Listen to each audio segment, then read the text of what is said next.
Welcome back to Newsday. Nigeria's ruling All Progressives Congress on Thursday secured a two-thirds majority in the House of Representatives following the defection of 6 opposition members. 5 members of the People's Democratic Party representing various constituencies in Enugu State, alongside a member of the Labour Party from Plateau State, announced their defection to the APC during plenary session. This development means that APC now commands at least 242 members and a 360-member House, surpassing the two-thirds majority threshold of 240. PDP's membership has dropped to 74, while Labour Party, New Nigeria People's Party, All Progressives Grand Alliance, Social Democratic Party, and Young Progressive Party collectively hold 43 seats in the lower chamber of the National Assembly. Well, Arise News analyst Dayo Sobowale joins us now to discuss this and how it could impact governance and legislative agenda. Mr. Sobowale, thank you so much for joining us on Newsday. Good afternoon. It's a pleasure being here as usual. So, Mr. Sobowale, what implication does this development hold for the opposition's ability to scrutinize government policies and hold them accountable? Yes, the opposition is welcome to scrutinize and do its work vigorously. But it must face the reality on the ground. The mood does not favor the opposition. The political climate and mood in Nigeria now, that is what it is. I don't think we have ever had a two-third majority. We have never. And I've never seen in this country when we have civilian rule, like what happened in Enugu, maybe yesterday, that the whole house declaring for the ruling party. You get me? You may be talking of dictatorship, imagine, or imminent, but it is by consensus. Nobody put the gun to anybody's head. In China, it is state terrorism. That is why you have one-party state. China, Russia, is by force. But this is by consensus. In my own view, it will make government to be more alive to its responsibilities. But it has no excuse now that it does not have the mandate to carry out people-oriented policies, like alleviation of poverty, lessening the gap between the rich and the poor, providing infrastructure that will make life peaceable for people, make them to earn living, decent living, and raise the standard of living, and equity on investment for capital, and for individuals to thrive and work and study in a safe environment. I admire the consensus. I see the climate and the mood as being in favor of the ruling party, and I think that can lead to political stability if it is well handled. Let's leave it at that. Well, I'm glad you shared your perspective, Mr. Sobowale, but some perspectives suggest, especially historically, that rubber stamp parliaments have enabled executive overreach. How is this situation different? We are talking of the prospect of this, because it has not happened. The prospect is there. It is always there. But it may not happen. But I'll give you a good contemporary example. They just elected Ouattara in Ivory Coast to a 4th term. Originally, he was expected to have 2. Then when he got old, I think he's approaching 85 or so, and picked the successor. But the successor died. So he said he will still contest and look for another. But the Ivorians are happy because they are making economic progress. And you may not believe it, one of the fundamental things they like about him, he has built stadia, football stadia, which people like.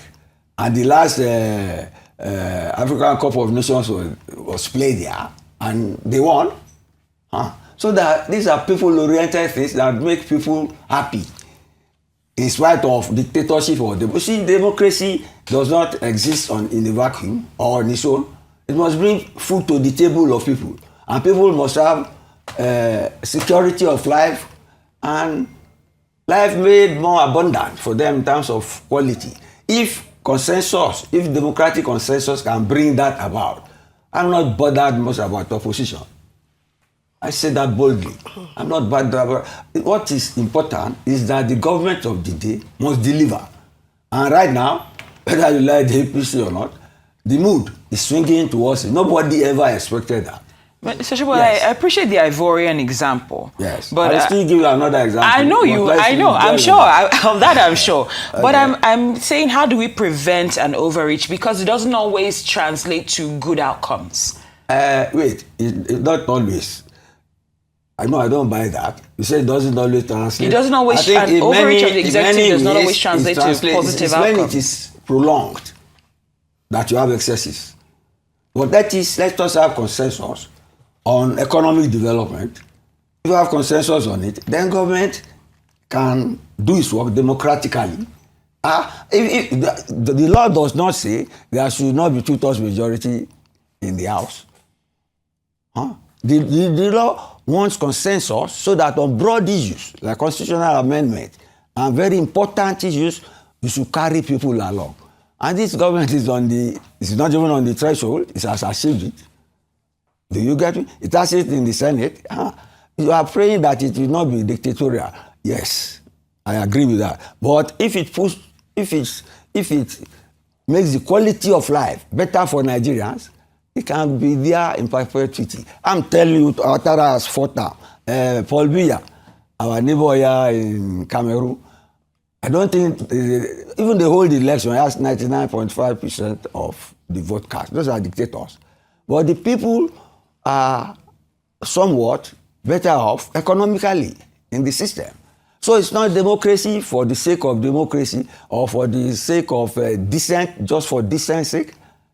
Get me? If the public does not buy your dissent, it is your funeral. You get me? Let us have political stability. Let us have consensus. Let us have economic development in a safe and secure environment. Then democracy is working. Not everybody is heckling at government. Please. Hey, thank you very much, Mr. Sobowale. Well, we understand that at one time the PDP actually had, the majority in the National Assembly, the upper and the lower house. And they said they will rule for 50 years. Yes, I remember 60 years actually. But in the meantime, Mr. Sobowale, how can the APC ensure transparency and internal accountability, while they are holding such enormous power? That is our duty as the fourth estate of the realm. And that is why we have this daily analysis, to put them on their toes. You get me? Let the opposition too continue. Let them continue. But let them be matured in their utterances. Let them not disturb the government, which has the mandate. Like the Americans are doing. Trump won the election, but they have closed down government now. He's the one who is to use power. But some people are using democracy now to hold his hands. Democracy is not antithetical to economic development or to consensus. I hope you get me. This one that you are zooming in on me. It is, you look so skeptical. Well, democracy is democracy. And right now, the mood favors the government of the day. So let the opposition look at its own strategies and find out why it is left in the cold. Get me? But democracy can exist with consensus to create political stability and economic development.